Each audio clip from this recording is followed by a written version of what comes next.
अस्सलामुअलैकुम नाज़रीन, चाय टाइम में खुशामदीद। इस दुआ से उम्मीद के साथ कि आप सब खैरियत से होंगे। और आज आपने शुरू में मोन्टाज देखा, ये हम किस हवाले से था, I'm sure आप समझ गए होंगे एक ऐसा मसला जो कि हम सब का है और हम रोज इससे गुजरते हैं। आज हम इस पर बात करने वाले हैं।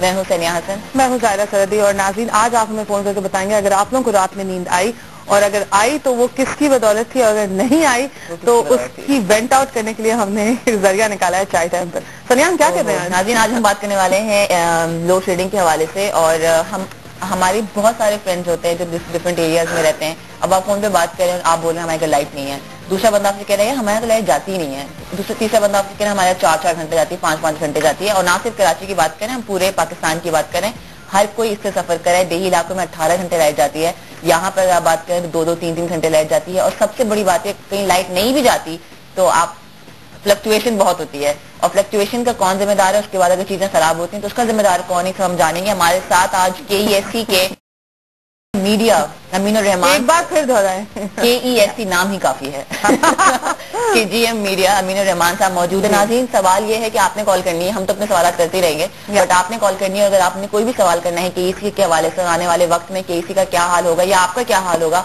आप हमें कॉल कर सकते हैं। हमारे नंबर आपको टीवी स्क्रीन पे होंगे। और इसके अलावा हम उनका इंट्रोडक्शन करा देंगे। पहले अस्सलाम वालेकुम अमीन साहब, कैसे हैं आप? Very well, thank you. Ready to take the charge? Absolutely, ठीक है, डन है। बिल्कुल बहुत गट्स है आप में, क्या आवाज आ गए आपके परफॉर्मेंस आपके सामने, बाकी सवाल जो हैं जैसे आएंगे बिल्कुल जवाब। चले, ग्रेट। एक आसान सा सवाल इंडियन लैंग्वेज में मैं पूछती हूँ कि कब ऐसा होगा कि हमें प्रॉपर इलेक्ट्रिसिटी मिलेगी?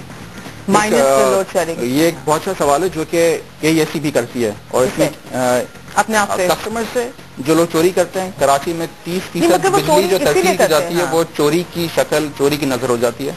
एक कंपनी अगर एक बिजनेस कर रही है, KESC is also private entity, अगर किसी आप बिजनेस में अगर आप काम कर रहे हैं और उसकी 30% अगर आपकी सेल्स चोरी की नजर होंगी तो आप क्या करेंगे? 70% आप पेएंगे। बट पोस्ट प्राइवेटाइजेशन जब KESC की निष्कारी हुई थी, उस वक्त ये तकरीबन इससे 10% ज्यादा था। पिछले 4-5 सालों में हमने ये 10% कम किया। आपको लगता है कि हालात बेहतर होंगे? हालात बेहतर किए गए हैं मैनेजमेंट की वजह से। वरना एक लेट्स से कि कोई भी इदारा होता है, उसका नफर क्या है, उसकी मैनेजमेंट उसको रन करती है।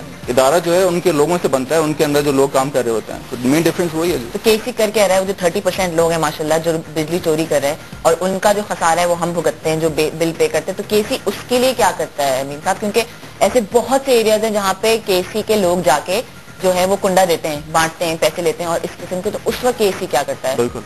अच्छा, आपने 2-3 सवाल एक बहुत सारे गले में बिफोर अमीन साहब replies back to your answers, नाज़रीन मैं ये बोलना चाहूंगी कि हमारे पास ये चांस है इस दफा आज कि हमने इनको दावत तो दी है। बहुत, जिस तरह मैं हर दिनों से कह रही हूँ, बहुत आसान नहीं होती है हम लोग के लिए कि हम हुकूमत को या इंतजामिया को खड़े होकर we point out fingers, we raise our eyebrows at them and हम उनको फौरन ब्लेम। एक मैं अलकायदा इस तरह नहीं बोल रही, वो एक लाइन है ना, कहते हैं ब्लेम इट ऑन अलकायदा। वो इस तरह इनको हर वक्त हम आसानी से बिजली का कोई भी, ये इस वक्त हमें स्ट्रेटेजिकली और टेक्निकली ये बात भी समझाएंगे कि जो चीज हमारे साथ हो रही है उसका सिर्फ ब्लेम हम KESC को नहीं दे सकते या किसी ऑर्गेनाइजेशन को नहीं दे सकते, इसमें हमारा भी कसूर है। और क्यों है? चोरी बिजली की। 30% लोगों के लिए आप क्या कर रहे हैं? जी बिल्कुल, जिस तरह आपको मैंने बताया कि KESC के पास एक 12 महीने साल में एक एंटी थेफ्ट ड्राइव और रिकवरी ड्राइव चल रही होती है, जहाँ पे चोरी होती है। चोरी के साथ साथ एक और इशू है, वो इशू है नॉन पेमेंट ऑफ बिल्स। इस वक्त तकरीबन 100 अरब रुपए जो है वो सर्कुलर डेट है। सर्कुलर डेट का मतलब कि सिर्फ आम सारिफ नहीं, लेकिन इसके अंदर हुकूमत पाकिस्तान, प्रोविंशियल गवर्नमेंट के भी बड़े इदारे शामिल हैं, बड़े इदारे शामिल, सारिफिन के मिला के भी अरबों रुपए शामिल हैं इसके अंदर, जो कि अनपेड बिल्स होते हैं। अब एक निजी इदारा जिसने कैश के ऊपर तेल खरीदना है PSO से, जिसने गैस की पेमेंट करनी है, GC को अपफ्रंट करनी होती है हमें मंथली, जो हमारा एक अग्रीड साइकिल होता है। If you have to pay them on time, अगर हमारे सारे हमें बिल पे नहीं करेंगे ऑन टाइम, तो उसमें अरबों रुपए के अगर रिसीवेबल्स चलते रहेंगे तो आप समझ सकते हैं क्या सिचुएशन हो सकती है। तो साथ में तो बड़े बड़े घर भी आते हैं जिसकी आप बात करें कि हुकूमत से उनका ताल्लुक है, तो वो भी बिल पे नहीं करते। उनका तो लाखों में है बिल्स, वो उन्होंने भी पे नहीं किया, उसके लिए भी कुछ नहीं किया जाता। ये